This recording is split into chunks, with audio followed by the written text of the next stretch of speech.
একটা খবর পড়ে খুবই অবাক হলাম যে বিদেশি উদ্ধারকারীদের ঢুকতে দিচ্ছে না নেপাল। ভারত সহ ৮ দেশের প্রস্তাব খারিজ। তবে ত্রাণ এবং অর্থ সাহায্য চায় কাঠমান্ডু এবং তারা গ্রহণও করছে, কিন্তু উদ্ধার তৎপরতায় নেপাল কাউকে দিচ্ছে না। এর কারণ অস্পষ্ট, বোঝা যাচ্ছে না, কোনো ব্যাখ্যা দেয়নি।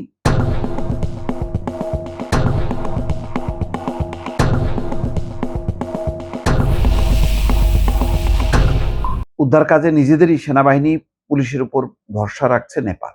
এটা একদিক থেকে ভালো যে একটা আত্মবিশ্বাস, একটা জাতীয়তা বোধ বালেন্দ্র শাহর নেতৃত্বে নেপালের এখন সরকারের একটা জাতীয়তা বোধ প্রকাশ পায়। কিন্তু বিপর্যয়ের যে মাত্রা দেখা যাচ্ছে ভয়াবহ। কিছুক্ষণ আগে দেখলাম যে ওই তিব্বত সীমান্তে আর একটা বাঁধ নাকি ভেঙে গেছে এবং ব্যাপক, মানে যেটা হয়েছে সেটা যে বন্ধ হয়ে গেছে তা না, আবার আর একটা বাঁধ ভেঙে যাওয়াতে আবারও সেই ঢল নামতে পারে। এখন উপর থেকে যখন পাহাড়ি ঢল নামে, সেটা নিচে নামলে কি বিপর্যয় হয়। আমি সত্যি কথা বলতে গত দুদিন একটা ট্রমার মধ্যে পড়ে গেছি। চোখের সামনে এইভাবে মানুষ শুদ্ধা বাড়ি, বহুতল বাড়ি মুহূর্তের মধ্যে একদম, মানে মনে হচ্ছে যেন খেলনা, মানে বাড়ির মতন ভাষায় নিয়ে যাবে। সেতু, কালভার্ট, রাস্তা, গাড়ি ঘোড়া, এটা আসলে এখন এই ভিডিও প্রযুক্তির কল্যাণে কিছু কিছু দেখা যাচ্ছে। নিশ্চয়ই ওই সময় সবাই ভিডিও নিয়ে প্রস্তুত ছিল না, প্রকৃত চিত্রটা আরো ভয়াবহ। এখন বহু মানুষ হয়তো অর্ধমৃত অবস্থায় বিভিন্ন জায়গায় ছড়ায় ছিটে আছে। তো এইরকম দুর্যোগের সময় উন্নত দেশগুলো তাদের বিমান বহর নিয়ে যদি আসতো, কিছু মানুষ তো রক্ষা পাইতো, তারপরে স্পটে যে ত্রাণগুলো দিতে পারতো। নেপালের সক্ষমতা কতটাই বা থাকবে, কিন্তু তারপরেও তারা কেন ঢুকতে দিচ্ছে না একদম যেই ক্ষতিগ্রস্ত জায়গায়, বোঝা যাচ্ছে না।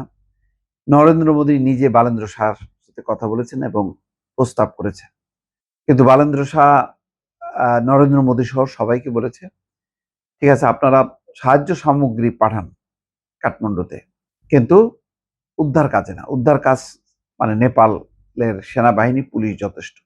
এটা জানি না, এখন এই ঘটনাকে কেন্দ্র করে আভ্যন্তরীণভাবে অসন্তোষ প্রকাশ হইতে পারে যদি মৃতের সংখ্যা আস্তে আস্তে বাড়তে থাকে। এখন পর্যন্ত যা বোঝা যাচ্ছে হয়তো আজকের মধ্যে ১,০০০ ছাড়াই যাবে, তারপরে আরো বাড়বে।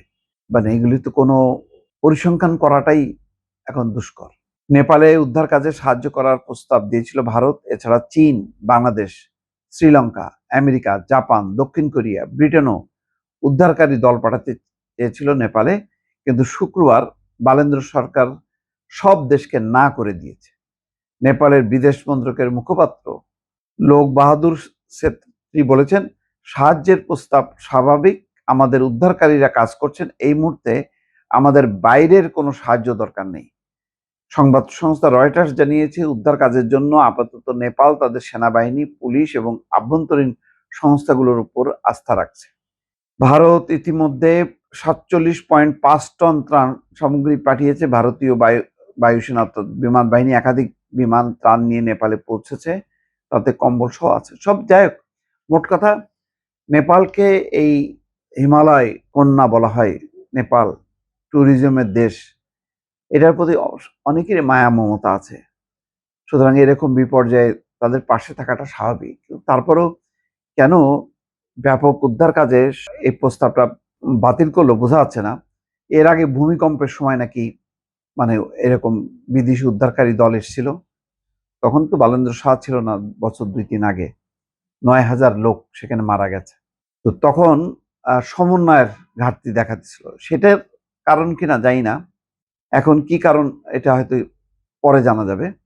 আপাতত এই যে বিপর্যয়, ঢল, বন্যা, এটা কিন্তু এখনো শেষ হয়নি, এখনো চলছে। কোথায় দাঁড়াবে এখন কেউ বোঝা যাচ্ছে না। সারা বিশ্বের দৃষ্টি এখন নেপালের এই ভয়াবহ প্রাকৃতিক এবং মানবিক দুর্যোগের দিকে।